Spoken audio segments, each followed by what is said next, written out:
first day of the proms. This is the first day of the proms, and it seems a little sad, but I can't tell you how excited I am. There's no red light on the front of your camera, John. Shit, isn't it? Let's just put it in a skip. Kind of a two-bit operation, isn't it?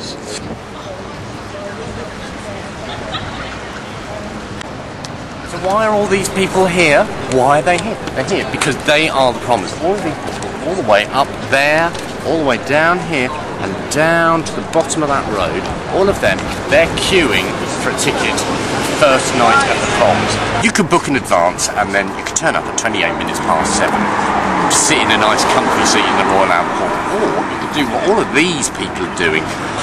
You could queue all afternoon, all day in some cases, for a chance to get a £5 ticket, and in return for that £5 ticket you can stand for the entire concert. Those people there, they're the arena day ticket people. They're the people who queue up day by day to buy a ticket to get into the arena for the concert. The people on the other side here, they're the people who have the arena season tickets. They're the people who spent around about £180, and they've guaranteed their place in the arena. But they still have to queue. They still have to queue to be in the arena, but they've got a ticket for the entire season. They're what's known as the hardcore fans. So the hardcore people are sort of over there. They're the really serious people, and then the softcore, the people who are sort of part-time promers, they're over there. Those of us who just choose to listen on the radio or watch on television, apparently we can't really call ourselves proms fans, but I quite like sitting on my sofa and watching it on TV because it's just, you know, it's just nicer that way, really. It's a bit like a refugee camp in there, really, but it's all part of the atmosphere. You know, it's hot, it's sticky, it's slightly unpleasant. Sometimes the music can be a little bit challenging, but when you get to the end of it and you leave the concert, you sort of think, I've done a really good thing, I've done a worthy thing, I feel educated. The thing that I find slightly unnerving is that there's quite a lot of people in the queue who are wearing suits. I'm not passing judgment on the suit itself, it's just that it strikes me that if you're wearing a suit, shouldn't you really be at work? The other great thing about promming, I know the idea of queuing may not necessarily appeal, but the great thing about queuing is that you can just sort of come, chill, relax, have a glass of wine, see numerous people just getting sloshed in the queue, which is rather nice. Or you can have a picnic, tuck into some fruit. It's just a nice atmosphere. It's a really nice atmosphere, and everybody that I've spoken to today is just really G'd up. It's really nice. To get here, to get to the Royal Albert Hall, it's a bit of an arse to get to, gotta be honest with you. It's not the easiest place to get to. Get on the District and Circle line, go to South Kensington Tube, known also as South Ken. And then you have to go on this walk up the road, past various museums, past the Science Museum, and it's a really exciting trip, because you know at the end of it you're going to turn a corner into Prince Consort Road, you're going to walk a little bit, there's this moment where you catch a snatch of the Royal Albert Hall in between two buildings, and then you get to this key point in the road where finally you get to see the Albert Hall in all its glory. When you haven't seen it for about 6 or 8 months, it's like a signal for it's here, it's started, it's going to be great. 72 concerts stretching out across the summer. It's a bit like smelling the proms brochure. It's nice, it's nice.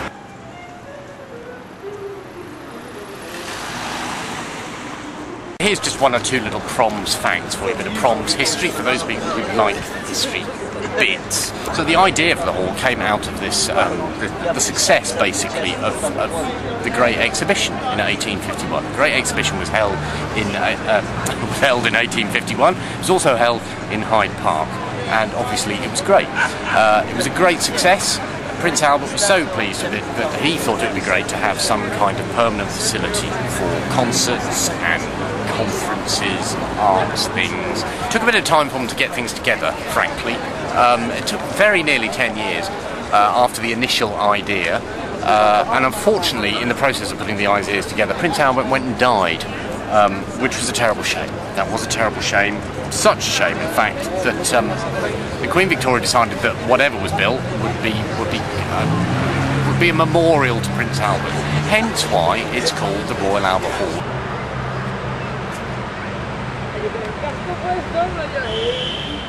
The Albert Hall was originally going to be the central hall for arts and science. Can't see that would have worked really. Live from the central hall for arts and science, that just wouldn't really work.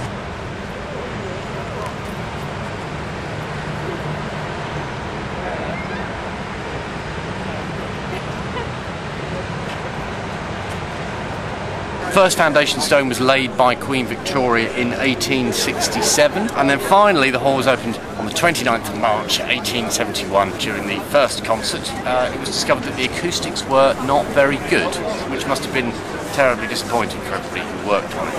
There are other things that go on at the Albert Hall. At the Albert Hall, the first sumo wrestling tournament was held outside of Japan. Tennis is held here as well, various other sporting events. Why would you want to come here to see sport? God's sake.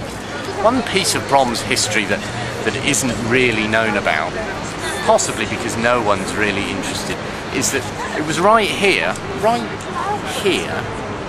that 17 years ago I attended my first prom. Started queuing here. I was with a group of people. Things were very different 17 years ago. I had a girlfriend then. Things have changed a little bit. We don't speak very much anymore for obvious reasons, but at that time I came to hear her play in the National Youth Orchestra of Great Britain, and they played Shostakovich's Leningrad Symphony. It was a stunning concert, absolutely stunning concert.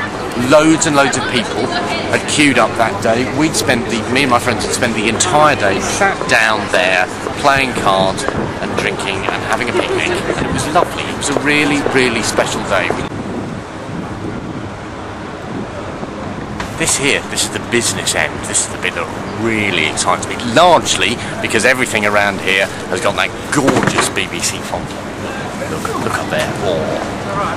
Lots of cables, lots of sort of big boy things that I don't understand how it works. But all of this stuff, basically, that's what makes it possible for me to listen at home, which is why I'm terribly grateful for everybody who does what they do, and they obviously do it well.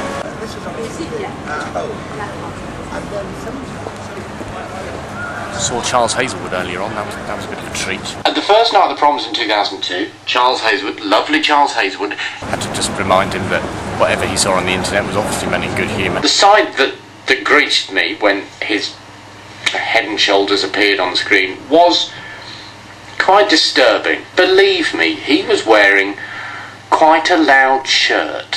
He did seem to take it quite well though, bless him. No, maybe that'll be alright then. Maybe that's it. Maybe not. It's a wrap.